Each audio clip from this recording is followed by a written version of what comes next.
Can you tell us about what is happening to frequent disruption of power in certain areas of the city? Can you tell us what is the reason? Yeah. See, I would like to highlight one thing that number one, as far as the power availability is concerned, there is no shortage of the power in the state. So there's no scheduled load shedding, which we have been now adhering to almost now 2 years. Whatever power cuts or disruptions which you are talking about in certain specific areas, the most likely reasons which we have analyzed in last 1 year or so are basically the interruption happen during the rains when there is a felling of tree or tree branches which uproot our poles or they snap our conductors. That is one reason which we have come across, and that happens very frequently because of the thick vegetation which we have in the state. Apart from that, there are some scheduled shutdowns which we take for the upgradation of the infrastructure. That is happening in a big way in the state, and I have informed earlier also that we are taking up upgradation of our lines. We are taking the upgradation of replacement of the rusted poles and all. We are taking the upgradation of the transformers. So once we do that, in fact, in many of the cases, we are replacing the open conductor with the covered conductors so that we have more reliable power supply in various areas. So for these, we require the shutdowns. We are implementing various new substations for which charging purposes and all we need to take the shutdowns. So I will through you request our esteemed consumers that kindly bear with us. This is for the benefit of a proper supply, a reliable supply to our consumers, and I think the impact of this will be visible very soon when these kinds of disruptions will be reduced to minimum. So any initiatives to inform the consumers so that they are not panic? See, for the bigger shutdowns, we take out the notices in the newspaper, wherein a larger area is impacted. And for the smaller areas, of course, we have our Twitter handle through which we inform the people. Now we are in the process of upgrading the mobile phones of our consumers, and based on that, we will try to send the individual SMSs also, keeping the areas where this shutdowns or the planned interventions are required. So coming to power scenario, how do you look at the upcoming dry season when there will be no rain? Yeah, as I mentioned, we are comfortable. We are handling our energy management portfolio quite professionally, and that is the way that we are not. We are not adhering to any scheduled load shedding, and the lean season, the winters, the festive season, the Christmas, and up till maybe next March or April, when we expect the next round of rains. We have already tied up with in case of our power availability, and I don't see any problem there. So there won't be any power cuts? Not at all. So we are not, as I mentioned, we are not differentiating anything between the urban area or the rural area. The power supply availability for both the areas remain the same, which I mentioned that we are trying to provide 24 hours power supply. As one of our colleagues have mentioned, there would be some disruptions here and there because of the factors which I have already mentioned. Apart from that, I don't feel that there will be any issues.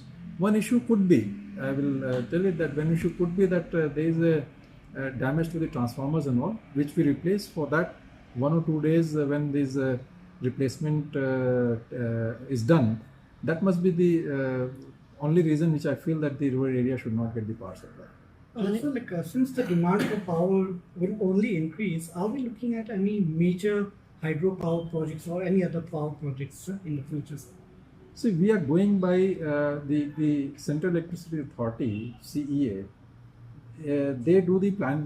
They do the resource adequacy planning for the state, and as per the plan, we are following and tying up in terms of the power availability.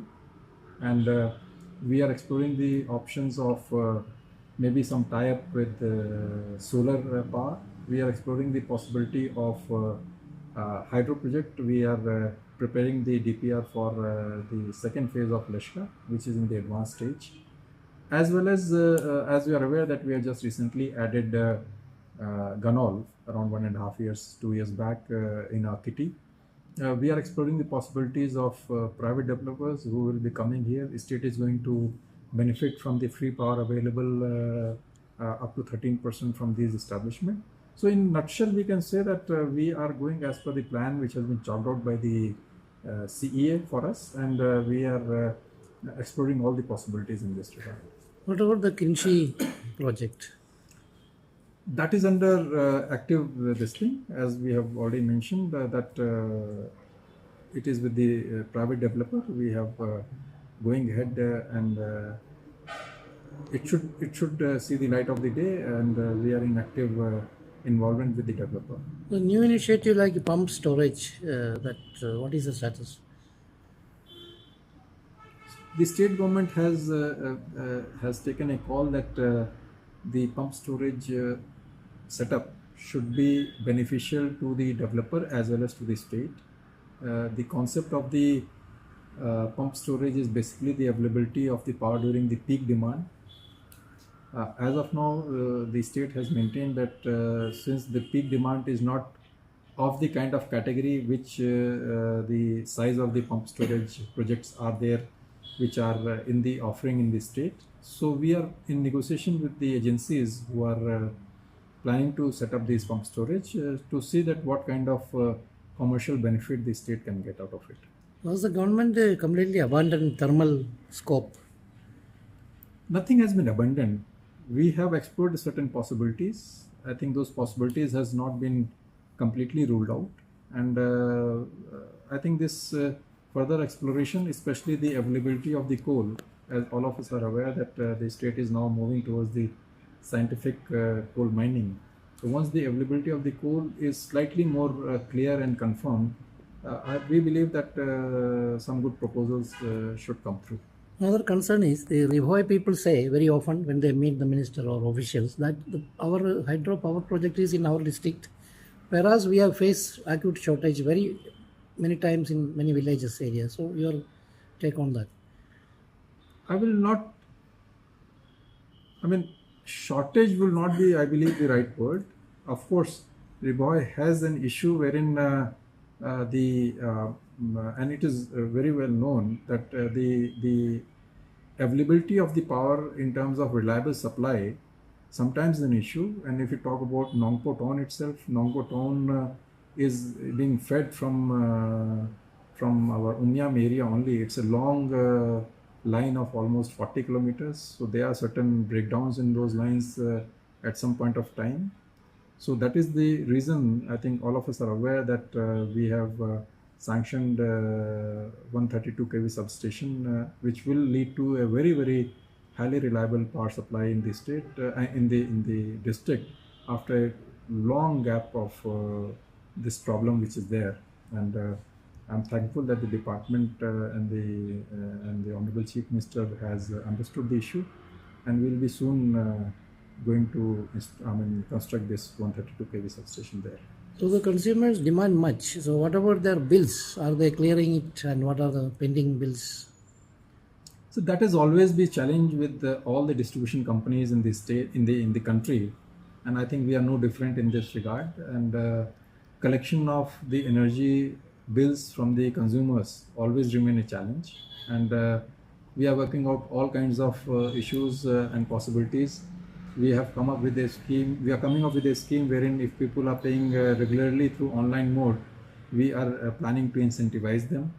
We are we have made our online payments platform available with all kinds of the players in the country. Google Pay, GPay, BillDesk, all kinds of online transactions. They all are available. Still, I believe our collections are not to the extent that we should get, and I will urge upon the consumers that we are a commercial organization, and unless and until we earn at least the energy part of it, it's very difficult to maintain the efficient supply stream. And and things are improving. Our collection efficiency has gone up in comparison to the last few years, and I'm sure in the days to come, this is further going to improve. What about the one-time settlement? We had one round of one-time settlement last year.